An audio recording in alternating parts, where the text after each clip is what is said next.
बिस्मिल्लाहिर्रहमानिर्रहीम। अस्सलाम वालेकुम व्यूअर्स। ये पाकिस्तान टैलेंट पोर का चैप्टर नंबर 12 है और ये उसका पार्ट नंबर 4 है। और इसमें आज जिन सेक्शंस को हम कवर करेंगे वो है सेक्शन नंबर 244 से लेकर 254 तक के जो सेक्शंस हैं इनको हम कवर करेंगे। चलिए 244 है और ये 244 है, तो इन सब सेक्शंस को आज की वीडियो में ही कवर करेंगे क्योंकि ये जो सेक्शंस हैं ये एक ही थीम के ऊपर बात करते हैं और वो थीम है insider threats and coin manipulations. Okay, so इसमें जो कुछ सेक्शंस हैं अगर हम इस पार्ट को देखें इनसाइडर थ्रेट की, पर्टिकुलरली जो सेक्शन नंबर 244 और 245 का है, ये बात करते हैं इनसाइडर थ्रेट की। इनसाइडर थ्रेट कहाँ पे, यानी जो टकशाल होता है ना, जहाँ पे जो मिंट होता है, जहाँ पे कॉइन्स जो है वो बनाए जाते हैं, उनके जो सरकारी मुलाजिमीन होते हैं ना, वो अगर कोई कॉइन को कॉन्टरफीट करते हैं या कोई करप्शन करते हैं तो ये उनके साथ जो है रेलेवेंट है। और जो बाकी के सेक्शंस हैं वो कॉइन मैनिपुलेशंस के बारे में बात करते हैं। सो पाकिस्तान में ये जो मिंट है यानी टकसाल है, ये मिनिस्ट्री ऑफ फाइनेंस के अंडर जो है वो काम करता है, मिनिस्ट्री ऑफ फाइनेंस।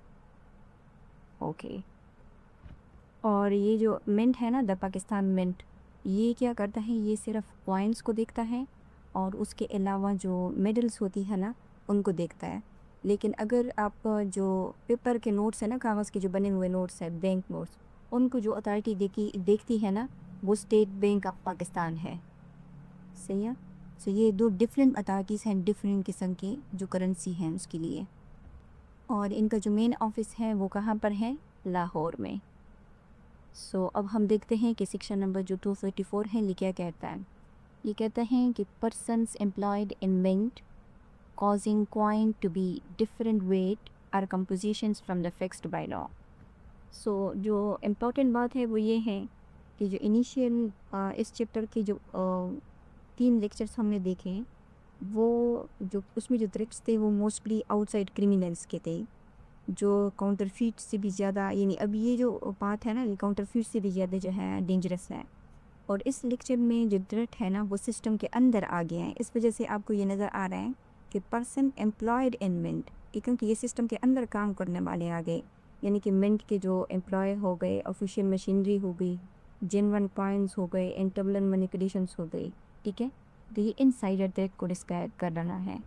सो ये कह रहे हैं ना कि जो लोग मिंट के अंदर एम्प्लॉयड हैं वो कॉज कर रहे हैं, क्या कॉज कर रहे हैं कॉइन को, यानी उसमें कोई तब्दीली कर रहे हैं कि उसके वेट में या उसकी कंपोजिशन में जो है उसको चेंज कर रहे हैं from that fixed by law, जिसको लॉ ने जो है वो फिक्स किया हुआ है।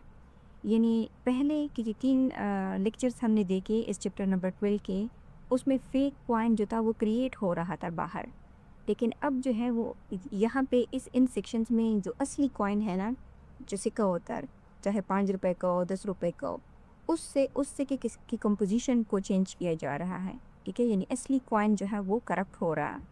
इसलिए ये क्या है, ये ज़्यादा डिफरेंट डेंजरस वो है, ऑफेंस है। सो इस वजह से ये जो सेक्शन नंबर 244 है और 245 है, ये दोनों जो सेक्शंस हैं ना, ये मिंट करप्शन की बात कर रहे हैं। सो इस सेक्शन नंबर 244 का जो टेक्स्ट है वो ये कहता है कि whoever being employed in any mint lawfully established in Pakistan. So इस सेक्शन के लिए जो इम्पोर्टेंट चीज़ है वो ये है कि ये जनरल पब्लिक के लिए नहीं है, बल्कि ये उनके लिए है। जो इम्पोर्टेंट पॉइंट है और वो ये है कि जो हु एवर होगा वो क्या होगा, वो एम्प्लॉयड होगा वहाँ पे जो मिंट है, जो सरकारी टकशाल है, ठीक है, उसमें जहाँ से कि जो है वो डाले जाते हैं, उसमें मुलाजिम होना यानी एम्प्लॉयड होना जो है वो ज़रूरी है। और उसको क्या कहते हैं, इसको कहते हैं स्पेशल लाइबिलिटी क्लॉज या इंस्टीट्यूशनल ऑफेंस। ठीक है, यानी जो मुलजिम है, जो मुजरिम है, ठीक है, उसका सरकारी मुलाजिम होना जो है वो पहली कंडीशन है इस ऑफेंस के लिए, इस सेक्शंस के लिए। यानी एक लिटन फ्रेज़ है ना, सीने का नाम, इसका ये मतलब है कि कोई इम्पोर्टेंट फीचर है, यानी इम्पॉर्टेंट कंडीशन है, ठीक है। सिने प्रणाली को अब यहाँ पे क्या क्या कह रहे हैं ना कि इस्टेब्लिश्ड इन पाकिस्तान, वो मैंने आपको कहा कि कहाँ पे इस्टेब्लिश्ड है, लाहौर में, ठीक है। सो ये कहते हैं कि डज एनी एक्ट और omits what he is legally bound to do, तो वो अगर कोई एक्ट करता है या कोई ओमिजन्स करता है जो उसको लॉ ने उसके ऊपर जो है ड्यूटी इम्पोज की हुई थी, ठीक है। अब हमें पता है कि जो पाकिस्तान पेनल कोड का सेक्शन नंबर जो 32 है वो हमें ये बताता है कि एक्ट में जो है सिर्फ एक्ट शामिल नहीं होता, उसमें ओमिजन्स भी शामिल होती है, यानी इलीगल ओमिजन्स भी शामिल होती है। यानी लॉ ने किसी के ऊपर जो है ड्यूटी इम्पोज की है कि आपने ये करना है, और अगर कोई शख्स जो है उस ड्यूटी को परफॉर्म नहीं करता तो उसको लॉ की लैंग्वेज में क्या कहते हैं, ओमिशंस कहते हैं। ये पाकिस्तान पिनल कोड का जो है सेक्शन नंबर 32 है। ये कहता है कि words referring to acts include illegal omissions, यहाँ जहाँ पे एक्ट्स का जिक्र आएगा उसमें इलीगल ओमिशंस जो है वो भी शामिल होंगे। और फिर इस सेक्शन में एक जो दूसरा टर्म है इसके साथ ही ये यूज़ हुआ है, लीगली बाउंड टू डू। अब इसको अगेन जो पीपीसी है उसने डिफ़ाइन किया हुआ है, ये है सेक्शन नंबर ओके, ये सेक्शन नंबर 43 है, ठीक है। ये डिफ़ाइन करता है इलीगली और लीगली बाउंड टू डू को। तो लीगली बाउंड टू डू कौन होता है, जिस पर्सन को लॉ जो है वो क्या करती है, अबाइड करती है किसी ड्यूटी के लिए और वो उसको नहीं करता, whatever it is illegal in him to commit. जो इलीगल होगा, जिसका कमिट करोगे इलीगल होगा, तो समझ जाओ कि उसके लिए आप क्या थे, लीगली बाउंड थे। सो अगर कोई शख्स जो है वो क्या करता है, कोई एक्ट परफॉर्म करता है या कोई ओमिशन करता है जिसके लिए वो लीगली बाउंड टू डू था, with the intention of causing any crime, यानी उसका एक जो क्रिमिनल इंटेंशन है, जो मंजरिया है, वो क्या होना चाहिए, वो ये होना चाहिए कि वो किसी क्राइम को यानी कॉज करना चाहता है, issue form that meant to be a different weight और कंपोजिशन फिक्स्ड बाय लॉ। यानी अगर कोई वहाँ के जो एम्प्लॉय है ना वो क्या कर रहे हैं, जो मिंट से इशू हो रहे हैं कॉइन, उनके साथ छेड़छाड़ करना है, उनकी जो उनका जो वेट है या उनकी जो कंपोजिशन है उसमें, यानी उनकी जो इंटेंशन है वो मिलकाइट है, फ्रॉम द वेट और कंपोजिशन फिक्स्ड बाय लॉ। यानी लॉ जो है ना, जो पाकिस्तान कॉइनेज एक्ट 1906 है, उसके अंडर जो पॉइंट्स होती है ना, उनका डायमीटर, उनका वेट और उनका जो केमिकल रेशो होता है ना, तो वो सब क्या होता है, वो फिक्स बाय लॉ होता है, लॉ ने इसको फिक्स किया होता है। तो अगर उनकी कंपोजिशन या वेट में अगर कोई चेंजेस करेगा तो फिर वो क्या कहते हैं कि वो जो एम्प्लॉयज़ होंगे उनकी जो पनिशमेंट होगी वो इम्प्रिजनमेंट होगी। अब इधर डिस्क्रिप्शन यानी कोर्ट के डिस्क्रिप्शन के ऊपर है कि वो चाहे तो सिंपल इम्प्रिजनमेंट दे, चाहे तो रिगरस इम्प्रिजनमेंट दे, कितने अरसे के लिए, जो एक्सटेंड हो सकती है 7 ईयर तक, और उनके साथ साथ उसके ऊपर जो है फाइन भी लग सकता है। यानी इसकी मिसाल हम इस तरह ले सकते हैं कि ये जो एम्प्लॉय हैं वो क्या करते हैं कि अगर जो फिक्स्ड बाय लॉ है ना, ये जो सरकारी स्टैंडर्ड है उसके मुताबिक अगर फॉर एग्ज़ाम्पल गवर्नमेंट ने ऑर्डर दिया हो 10,000 सिक्कों का, और उसमें और उन्होंने बताया हो कि 10,000 से जो कॉइन्स हैं उनके लिए 10 केजी जो वो होगा, मेटल होगा, यानी जो कीमती मेटल होगा वो डाला जाएगा, वो यूज़ होगा। लेकिन ये जो एम्प्लॉय हैं ये क्या करते हैं, ये 10 केजी की बजाय वो 8 केजी जो है यूज़ कर लेते हैं, और बाकी का जो 2 केजी है वो ये चोरी कर लेते हैं। अब देखिए, अब ये जो सारा प्रोसेस है ये किससे हो रहा है, ये सरकारी मशीन से ही कॉइन्स निकल रहे हैं, उसके ऊपर टप्पा भी लग रहा है, लेकिन उनका वेट और जो कंपोजिशन है वो दोनों क्या है, वो डिफरेंट हैं, बदल चुके हैं। तो यहाँ पे ये क्या है, ये ब्रीच ऑफ पब्लिक ट्रस्ट है, ठीक है। यानी अगर वो पब्लिक ब्रीच ऑफ ट्रस्ट कर रहा है तो इसको हम पाकिस्तान पिनल कोड का जो सेक्शन नंबर 409 है, जो क्रिमिनल ब्रीच ऑफ ट्रस्ट की बात करता है, उसके साथ भी कनेक्ट कर सकते हैं। तो ये पाकिस्तान पिनल कोड का सेक्शन नंबर 409 है, ठीक है। और ये जो है ये बात करते हैं criminal breach of trust by public servant और बाय बैंकर, मर्चेंट और एजेंट। सो ये जो पब्लिक सर्वेंट है ये तो हम पाकिस्तान पिनल कोड का जो सेक्शन नंबर 21 है उसने इसको डिफ़ाइन किया है कि पब्लिक सर्वेंट कौन होते हैं। उसके अलावा है, यानी बैंकर, मर्चेंट, एजेंट, ये उस डेफिनेशन के अलावा है। तो ये कहते हैं कि who ever being in any manner interested with the property, अगर ये क्या करते हैं, ये जो पब्लिक सर्वेंट है अपनी ऑफिशियल कैपेसिटी में, अगर वो कमिट करते हैं कोई criminal breach of trust in respect of that property. अब पॉइंट जो है, अगर उनकी पोजीशन में है तो वो प्रॉपर्टी है ना, ठीक है। तो ऐसे लोग जो होंगे उनकी जो पनिशमेंट होगी वो इम्प्रिजनमेंट फॉर लाइफ होगी, या जो है वो imprisonment of either description for a term जो एक्सटेंड हो सकती है 10 ईयर तक, प्लस जो है उनके ऊपर जो है वो फाइन भी लग सकता है। यानी ये जो फाइन के केसेस होते हैं ना, इसमें पे सेक्शन 244 के साथ जो 409 है ना, ये भी लगता है। और अगर इससे रेलेवेंट कोई स्पेशल लॉ होता है तो वो भी एफआईआर में होता है, जैसे प्रिवेंशन ऑफ करप्शन एक्ट है 1947 का, और कुछ तरह सेक्शन नंबर 52 है, तो वो भी इसमें लग सकता है। सो ये the prevention of corruption act है 1947 का, इसका जो सेक्शन नंबर 5 है ये बात करता है। सो ये आप देख सकते हैं, ये उसका सेक्शन नंबर 5 है, ठीक है। ये क्रिमिनल मिसकंडक्ट के बारे में बात करते हैं कि पब्लिक सर्वेंट जो है ये समझा जाएगा कि उसने क्रिमिनल मिसकंडक्ट किया है, और इसमें जो रेलेवेंट है वो 5 टूल है, ये टूल है कि ऐसा जो पब्लिक सर्वेंट होगा जो अटेम्प्ट करेगा या कमिट करेगा किसी क्रिमिनल मिसकंडक्ट को, तो उसकी जो पनिशमेंट होगी वो कितनी होगी, 7 ईयर तक एक्सटेंड होगी, या उसके ऊपर फाइन भी लगेगा, या दोनों भी लग सकते हैं। सो जहाँ भी कोई सब्जेक्ट मैटर की बात आती है, जैसे इस सेक्शन में देखें, अगर मुलाजिमीन ये सब काम कर रहे हैं तो वो करप्शन भी कर रहे हैं।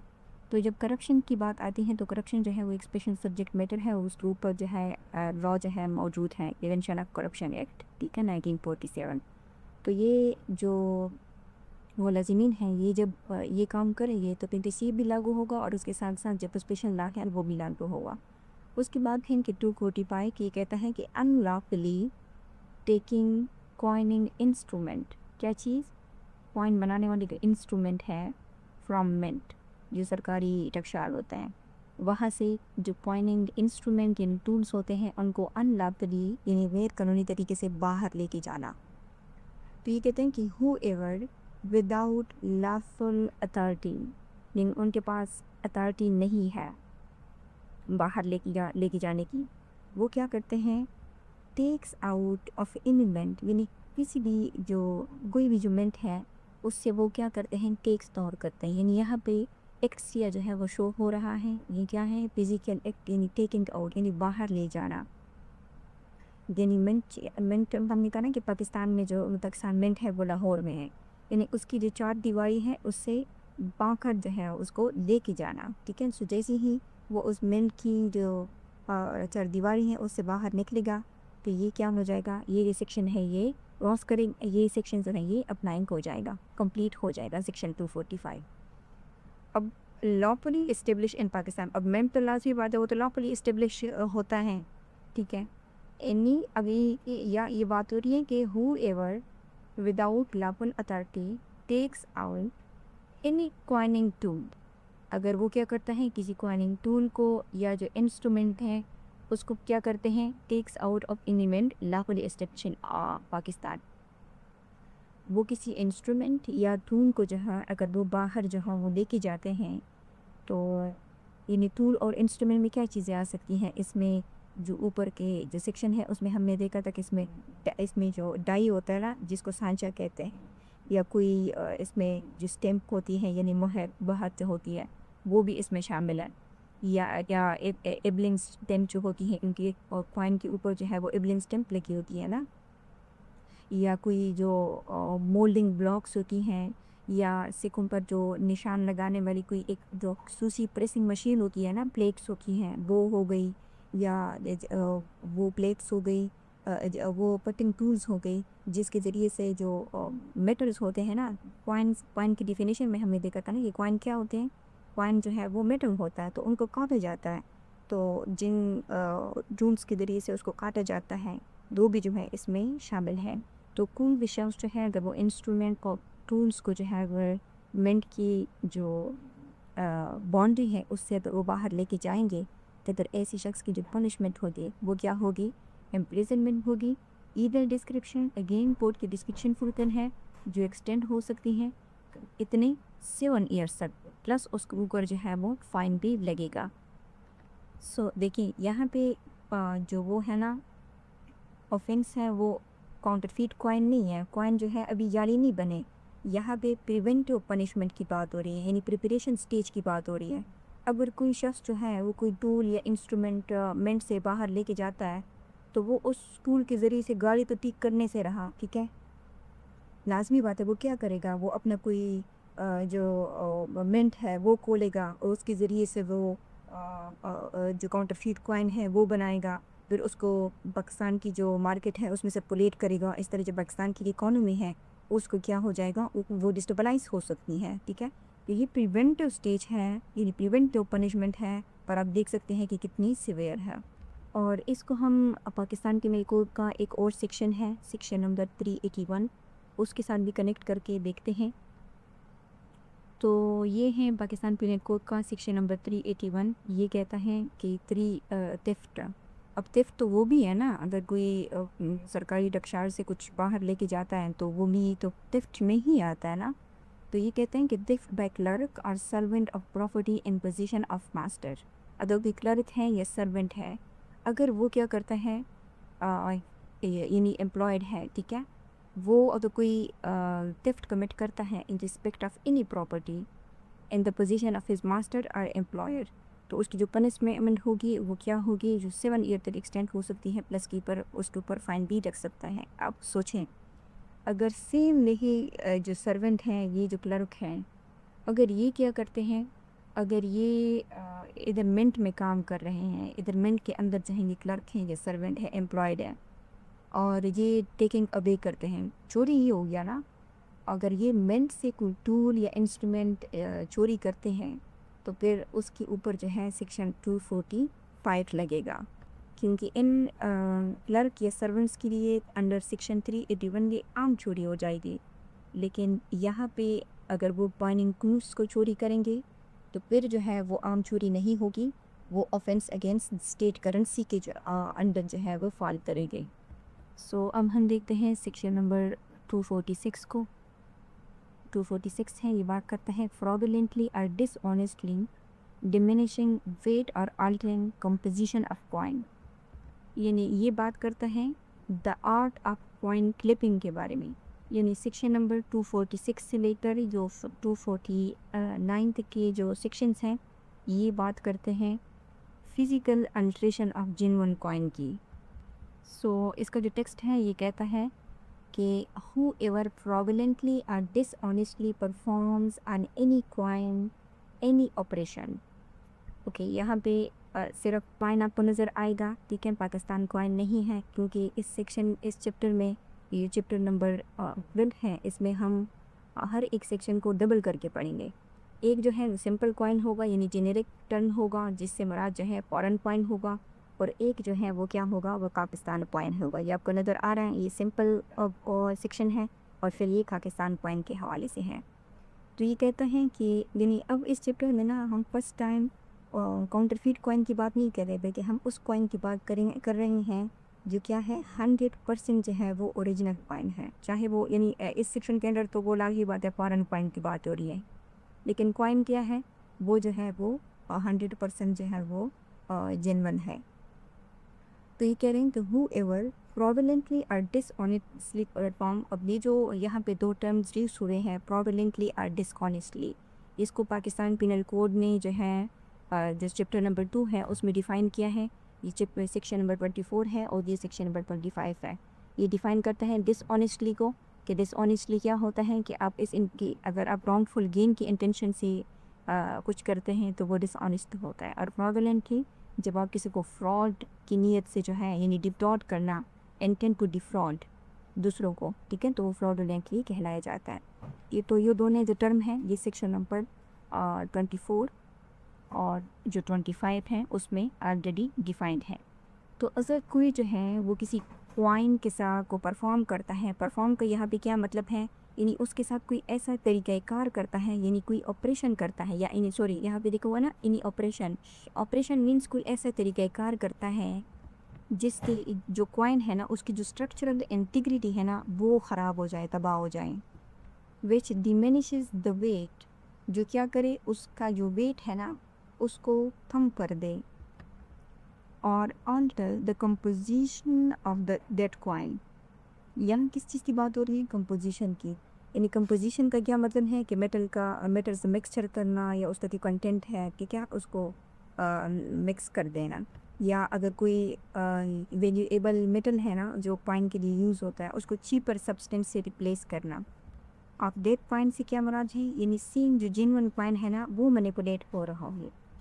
तो आगे जो है पनिशमेंट क्लॉज है कि नहीं, ये पनिशमेंट होगी वो ईदर डिस्क्रिप्शन होगी जो एक्सटेंड हो सकती है 3 ईयर तक, प्लस जो है उसके ऊपर फाइन भी लग सकता है। अब इसकी एक्सप्लेनेशन है। एक्सप्लेनेशन ये कहता है कि a person who scutes out part of the coin and puts anything else into the cavity alters the composition of that coin.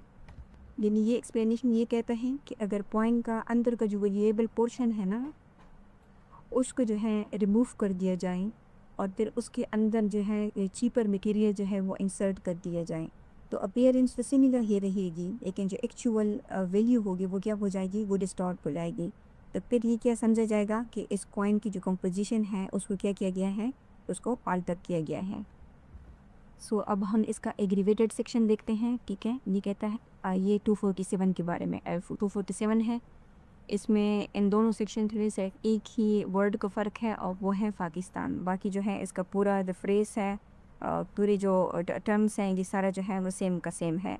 लेकिन फ़र्क सिर्फ इतना है कि इसमें सिर्फ कॉइन की बात नहीं है, यानी फ़ॉरेन कॉइन। ठीक है, अगर कोई यूएसडी है, कोई दिनार है, उनकी कॉइन्स हैं। ठीक है, रियाल है, उनकी कॉइन्स को अगर कोई कर रहा है।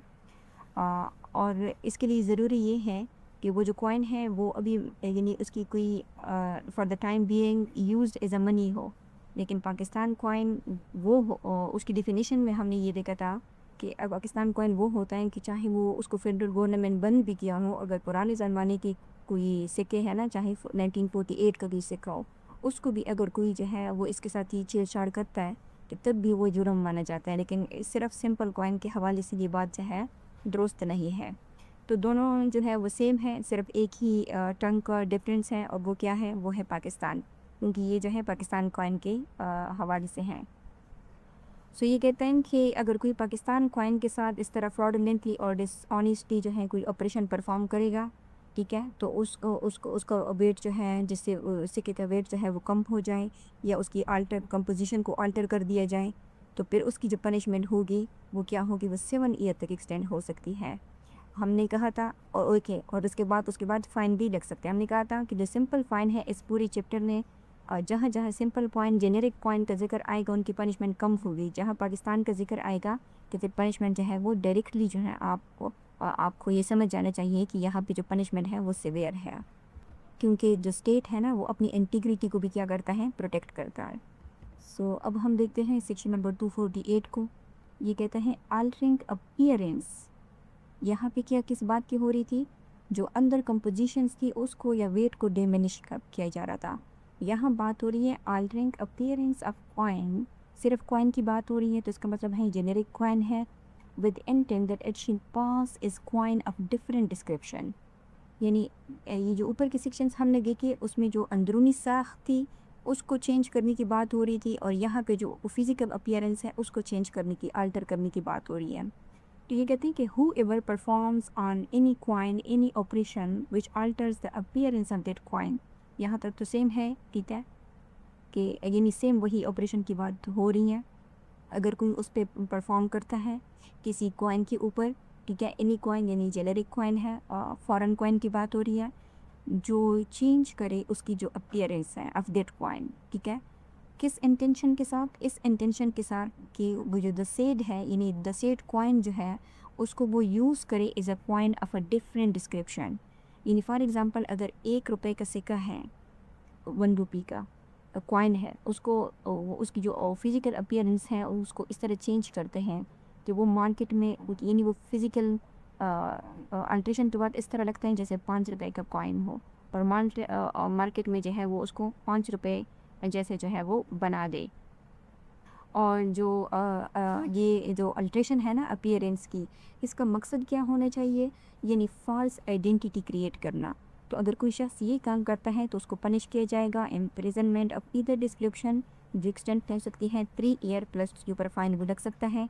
जो 249 है सेम वही वर्डिंग्स है, सिर्फ आपको एक वर्ड चेंज मिलेगा, वो है पाकिस्तान कॉइन का। बस इसमें सिर्फ फ़र्क इतना होगा कि पनिशमेंट का फ़र्क होगा। सो अगर कोई पाकिस्तान के कॉइन की फ़िज़िकल अपीयरेंस को चेंज करता है तो उसकी जो इम्प्रिजनमेंट होगी वो कितनी होगी, जो एक्सटेंड होगी 7 साल तक, प्लस उसके ऊपर जो है फ़ाइन भी लग सकता है। यानी जो सेक्शन नंबर 246 है ना और 248 है, यानी इन दो के ऊपर के ये जो दो सेक्शंस हैं 246 247 और 248 49, इनमें जो डिफरेंस है ना, यानी ये दो तो एक एक ही उसके बारे में बात करते हैं, लेकिन सिर्फ डिफरेंस जो है एक जेनेरिक है एक पाकिस्तान है, और ये दोनों जो है ये सेम के ऊपर बात करते हैं, एक जेनेरिक है एक पाकिस्तान का है। तो इनमें जो फ़र्क है वो ये है कि ये जो ऊपर के दो प्रोविजंस हैं इसमें मटेरियल नुकसान के बारे में बात हो रही थी, यानी वेट कम करना या मेटल निकालना बीच में से, यानी सिक्का जो होता का वो अंदर से खोखला होता है।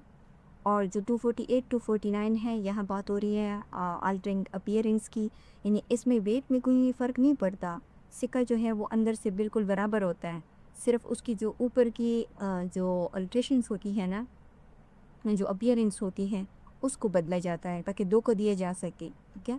सो ये दोनों जो है ये क्या है, ये प्रिपरेटरी आइडेंटिटी फ्रॉड है। सो अब हम देखते हैं सेक्शन नंबर 250 को। 250 है वो बात करता है delivery of coin possessed with knowledge that it is Altered. अब यहाँ पे अगेन बात हो रही है किसकी, डिलीवरी की। डिलीवरी यानी द सप्लाई चेन ऑफ कौन से कॉइन, जो अल्टर हो चुके हैं। ऊपर अल्टर की बात हुई कि अल्टर करना, अभी इन्होंने यहाँ पे अल्टर कर दिए हैं। अब अगर उन अल्टर पॉइंट की अगर डिलीवरी होगी, यानी आपके पोजीशन में है और आपको पता भी है कि ये क्या है, ये अल्टर्ड है, तो फिर इस सूरत में क्या होगा। ओके, सो ये कहते हैं कि who ever having coin in his positions, अगर किसी के पोजीशन में कोई कॉइन है, यह बात हो रही है सिंपल जेनेरिक कॉइन की, with respect to which the offence defined in section 246 or 248 has been committed। 246 में किस चीज़ की बात हुई है, जिसमें हमने देखा कि अगर कोई उसकी जो इंटरनल कंपोजिशन है उसको चेंज कर रहा है। 244 में, 248 में उधर कोई जो ऊपर की अपीयरेंस है उसको चेंज कर रहा है। तो अब यहाँ पे इस स्टेज में यानी 250 तब अप्लाई होगा जब उसके ऊपर ये जो सेक्शंस है ना, इनमें से कोई एक ऑफेंस जो है वो ऑलरेडी कमिट हो चुका हो, यानी कोई ऐसा कॉइन है जिसकी इंटरनल कंपोजिशन चेंज है या उसकी जो फिज़िकल अपीयरेंस है वो अल्टर जो है वो हो चुकी है। अगर वो नहीं हुई तो फिर ये यानी अगर 246 और 248 जो है वो अप्लाई नहीं हुए किसी कॉइन के ऊपर, तो फिर 250 का सवाल ही पैदा नहीं होता, ठीक है। क्योंकि 250 की डिलीवरी ऑफ कॉइन ये उन कॉइन्स की बात करता है जिसके ऊपर 246 और 248 जो है वो ऑलरेडी अप्लाई हो चुका हो। Okay, has been committed and having known at the time when he became possessed, और उसके पास जो सबसे इम्पॉर्टेंट चीज़ है, उसके पास नॉलेज होना चाहिए जिस वक्त उसकी पोजीशन में ये कॉइन आता है, जब जो जिसके ऊपर 246 से 248 जो है कमिट हो चुका है। अब सच कॉइन यानी उसके पास नॉलेज क्या होना चाहिए, that such offence had been committed with respect to it मतलब कॉइन को, ठीक है।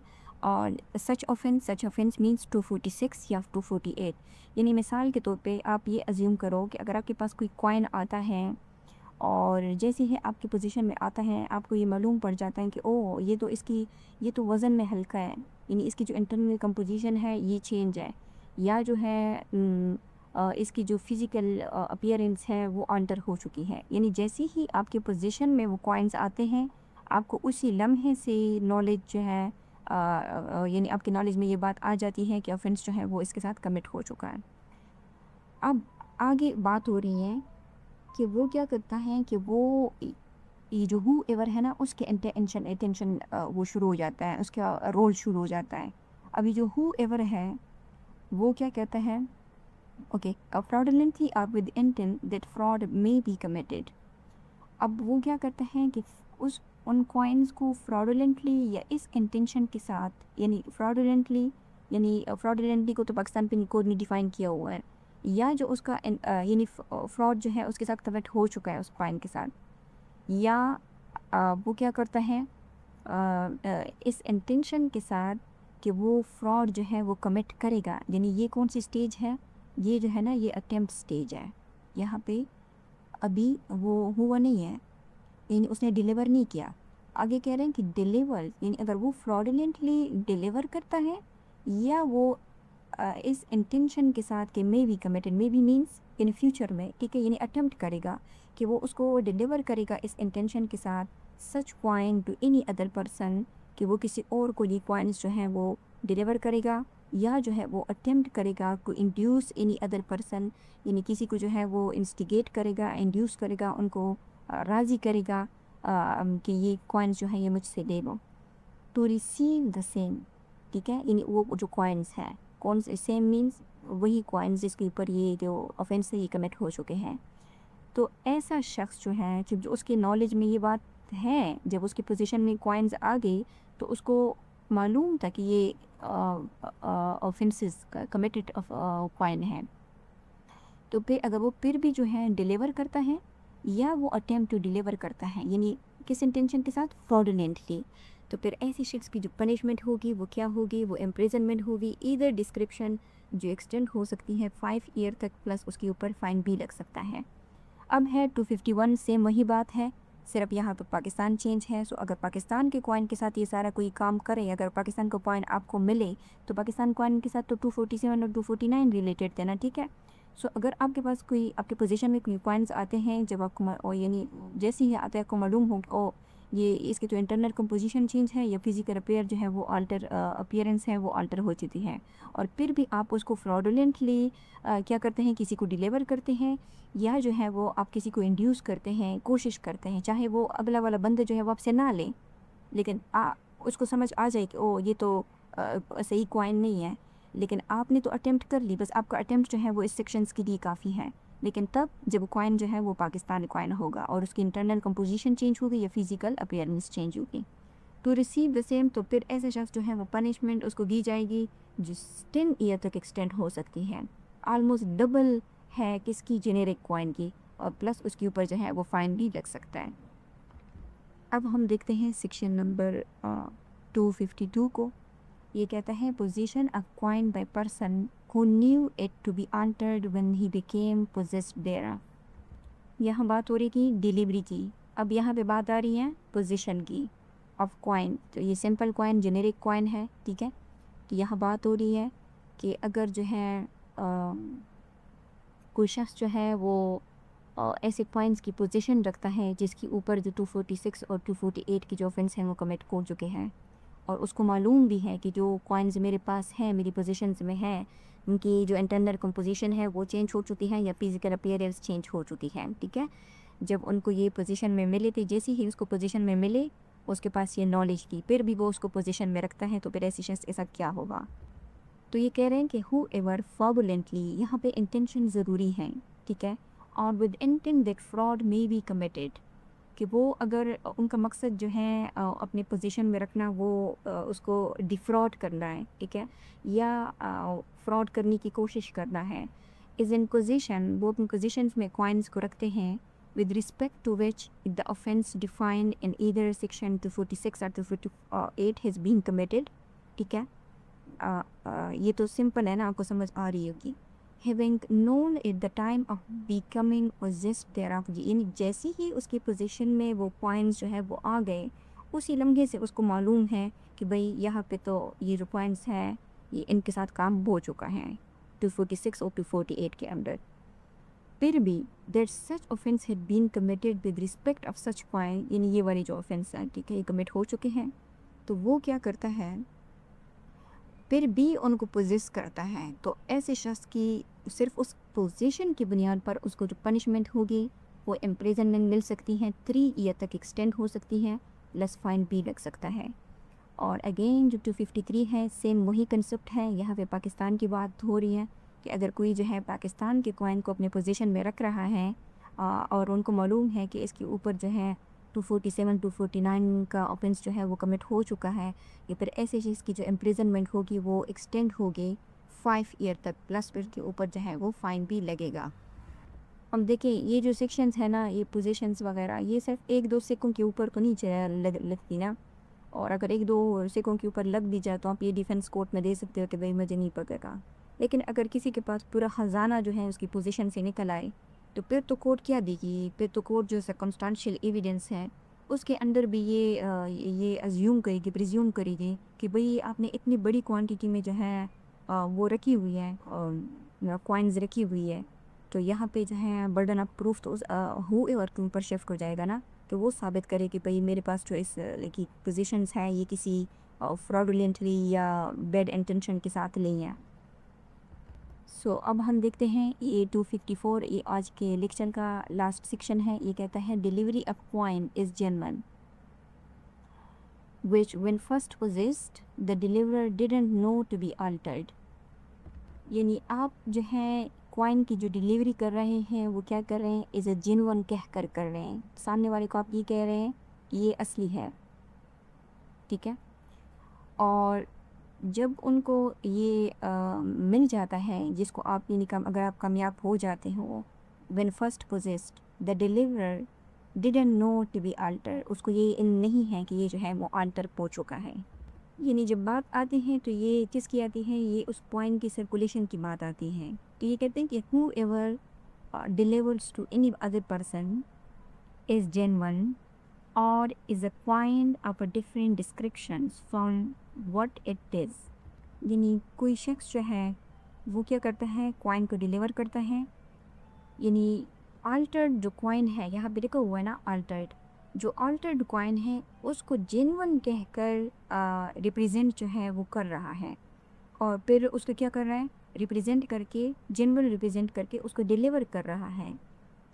और यहाँ पे जो बात हो रही है कि इज़ और is a coin up different description from what it is. और ये डिफरेंट डिस्क्रिप्शन कब होगी, जब उसके ऊपर कोई ये इनमें से कोई क्राइम जो है वो कमिट हो चुका होगा। यानी उसकी अगर कोई इंटरनल कंपोजिशन जो है वो चेंज हो चुकी है, या उसकी कोई जो फिज़िकल अपीयरेंस है वो चेंज हो चुकी है, ठीक है।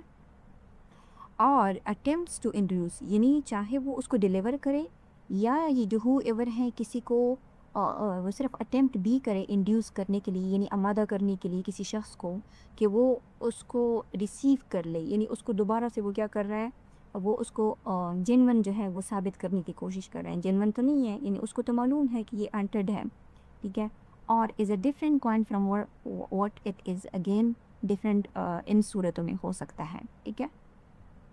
Any coin in respect of which he knows that any such operation is they mentioned in section D's has been performed। अभी जो whoever है ये क्या कर रहा है, यानी इसको मालूम है कि इस कॉइन के साथ क्या हो चुका है। In respect of the coin he knows कि उनकी ऑपरेशंस के साथ, कॉइन्स के ऑपरेशंस के साथ इन सेक्शंस के अंदर जो है कोई ना कोई काम जो है वो हो चुका है। यानी अगर वो ऐसे कॉइन की डिलीवरी कर रहा है जो जेनेरिक कॉइन है, तो फिर तो 246 247 होंगे। अगर ये जो है कॉइन पाकिस्तान कॉइन है तो फिर 248 और 249 के अंडर जो है उसकी इंटरनल कंपोजिशन या फिजिकल अपीयरेंस जो है वो चेंज हो चुकी होगी, ठीक है। तो वो अच्छी तरह जानता है कि हैज़ बीन परफॉर्म, यानी कुछ ना कुछ हो चुका है इन सेक्शंस के अंडर।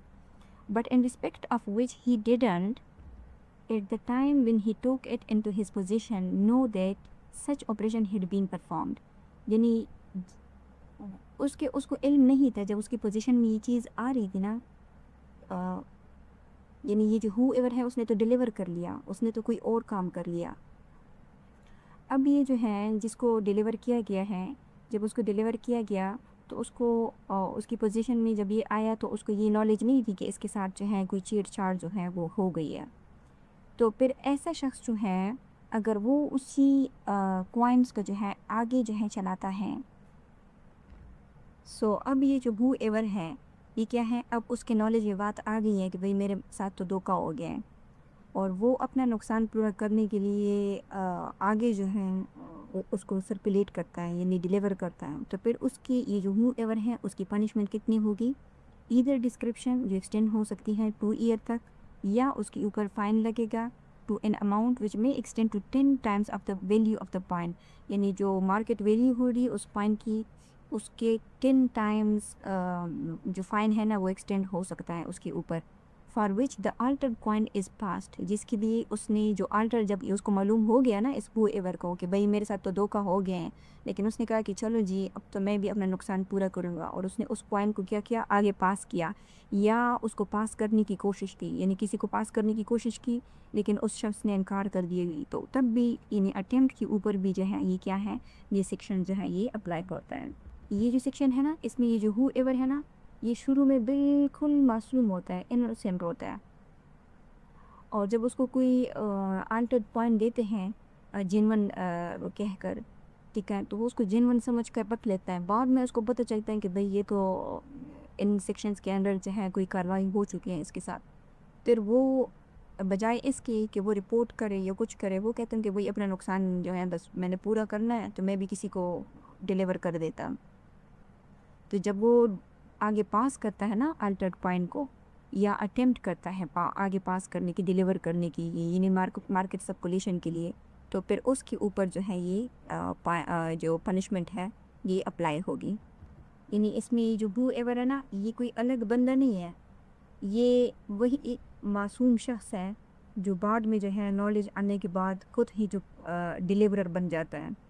सो आज का जो लेक्चर का इसमें हमने ये देखा कि जो मॉनेटरी सिस्टम है ना, जो स्टेट का पूरा मॉनेटरी सिस्टम है, वो सिर्फ फेक पॉइंट से थ्रेटन नहीं होता, बल्कि जो जेन्युइन पॉइंट है ना, क्योंकि इसमें तो हमने सारी जेन्युइन स्टैंड के बारे में पढ़ा, तो जेन्युइन कॉइन्स की जो हिडन मैनिपुलेशंस होती है ना, या जो इनसाइडर करप्शंस होती है, जो हमने इस चैप्टर के ये जो आज के लेक्चर में हमने शुरू में जो सेक्शंस देखे कि अगर कोई एम्प्लॉयमेंट जो है वो इनसाइड करप्शंस कर रहे हैं, तो उससे भी जो है पब्लिक ट्रस्ट जो है वो डिस्ट्रॉय हो सकता है, और वो भी जो है वो गवर्नमेंट की जो स्टेट की इकोनॉमी है उसको डिस्टेबलाइज कर सकती है। यानी जो इकोनॉमीज़ है ना स्टेट की, वो क्या है, वो सिर्फ पैसे से नहीं चलती, मनी से, बल्कि उस मनी या जो अगर वो कॉइन है तो उसकी जो अपीयरेंस है वो ही रिलायबल होनी चाहिए, जो उसका जो वेट है वो भी स्टैंडर्ड होना चाहिए, उसकी ऑफिशियल इंटीग्रिटी भी होनी चाहिए, और पब्लिक कॉन्फिडेंस जो है ये भी होना चाहिए। ये सब जो है यानी इकोनॉमी के लिए ज़रूरी है। सो आई होप कि आपने इस लेक्चर से बहुत कुछ नया सीखा होगा। अगर आपको ये वीडियो पसंद आई है तो आप इसको लाइक करें, शेयर करें और चैनल को सब्सक्राइब भी करें। अगर आपका कोई कमेंट है इस लेक्चर के हवाले से तो आप कम पूछ सकते हैं, अगर कोई क्वेश्चन है, या अगर आपकी कोई सजेशंस हैं इम्प्रूवमेंट्स के लिए तो वो भी आप हमें कमेंट को जो है दे सकते हैं। शुक्रिया।